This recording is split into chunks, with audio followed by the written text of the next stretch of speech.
This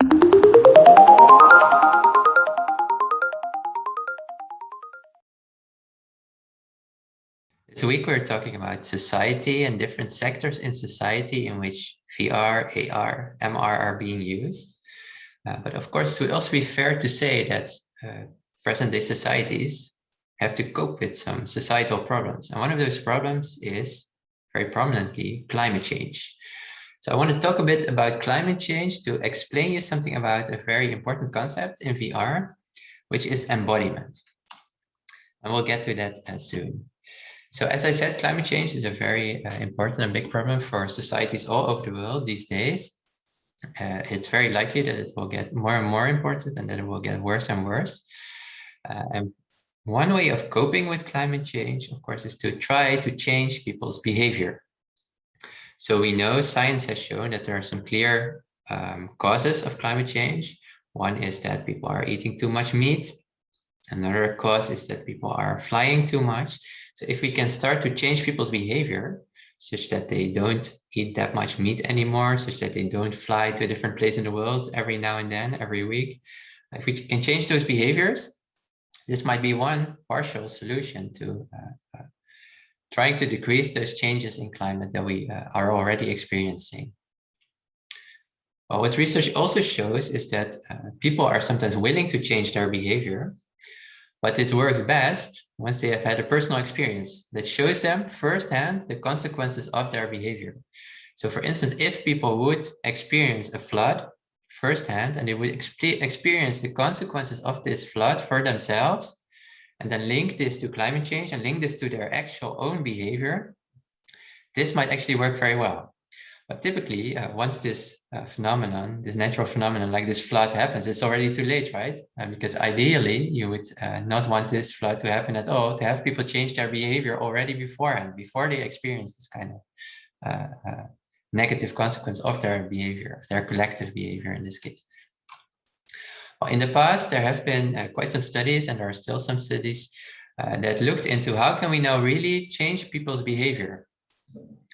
And what people have been trying to do, what researchers have been trying to do and trying to test is, for instance, to show people pictures on a computer screen and then ask them, take the perspective of this polar bear. If you see this polar bear here, clearly this polar bear is very much affected by climate change. Now imagine being this bear. Imagine there are all those humans that have a certain behavior that cause your living environment to change. Imagine you're being this bear yourself. Would you then still fly to a different place in the world every week? Would you then still be eating meat every day? So researchers have been testing whether this works. If people imagine being something, some other animal in this case, or if they imagine a certain consequence, long-term consequence of their behavior, would this change their behavior or not? Researchers have asked participants, for instance, take the perspective of someone living in the future. Take the perspective of, for instance, your grandchildren living 50, 60 years from now. Imagine the world 50, 60 years from now. What would you like that world to look like? And how can you change your behavior today to make sure that in 50, 60 years, people still can live in a world that's sort of nice to live in? Well, and this sometimes works a little bit. Sometimes some people change their behavior a little bit, but it doesn't often work too well. So apparently, this is sort of not enough to convince people to change their behavior. Indeed, direct experiences are usually much more influential than those kind of indirect experiences. So if people would directly experience a flood, or if they would directly experience that all of a sudden during summer, it's like 50 degrees Celsius in Tilburg, this might actually lead them more quickly to change their behavior than just those indirect experiences and that you could also have.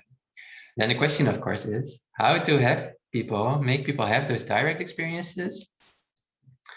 How is this possible? How could we do this? And you might feel this coming, of course. VR could allow people to have those direct experiences even before things actually happen. So perhaps there might be a huge flood in 20 years. But it would be interesting to already show people the consequences of their behavior in VR today if they continue their behavior in the way they're behaving right now. This is also the reason why I put this paper on the reading list for this course and for this week. I think this is in many ways a very interesting paper, and in many ways it's also very, very funny, I think. Because what those researchers asked participants in the lab to do in different experiments, they did different things.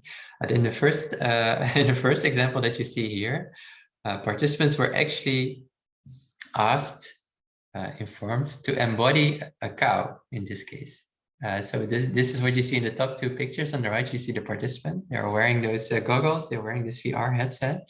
And on the left, on the top left, you see what they are experiencing, what they actually look like in the virtual environment. So here, this participant actually embodies a cow. So if she looks down, she sees her own body. Well, she doesn't actually see her own body. She sees her own body being the body of a cow. So she now is actually a cow. And you can imagine that this also works for things like polar bears, right? So this really allows you, VR really allows you to embody, for instance, a person in the future, or to embody an animal, and to really see already the consequences of your behavior in a different time, in a different place, 20 years from now, 50 years from now. And the idea is, can this more easily than traditional methods lead people to change their behavior? Here in the bottom two pictures, you see all that VR even allows you to embody a piece of coral on the bottom of the ocean. So of course, there are many plastics now being thrown into the ocean. This is very detrimental for ocean life, for oceanic life there. But of course, this is something we do not typically see, right? I mean, you wouldn't swim to the bottom of the ocean to experience it. But in VR, you can actually experience what things look like. Then again, the idea is, if you experience this firsthand, using this headset, but still you experience it firsthand, maybe this might change your behavior more easily than when you just read about something, or when you show it, when you see a video about it, or when you see pictures about it. That's what they test in this paper. So you can read this paper to see what they found. And the critical concept here is embodiment. VR allows you to embody, to step into the body of a different person, of a different animal, in a different time zone, or to even immerse yourself into the ocean to see what's going on there. And perhaps this might change your behavior.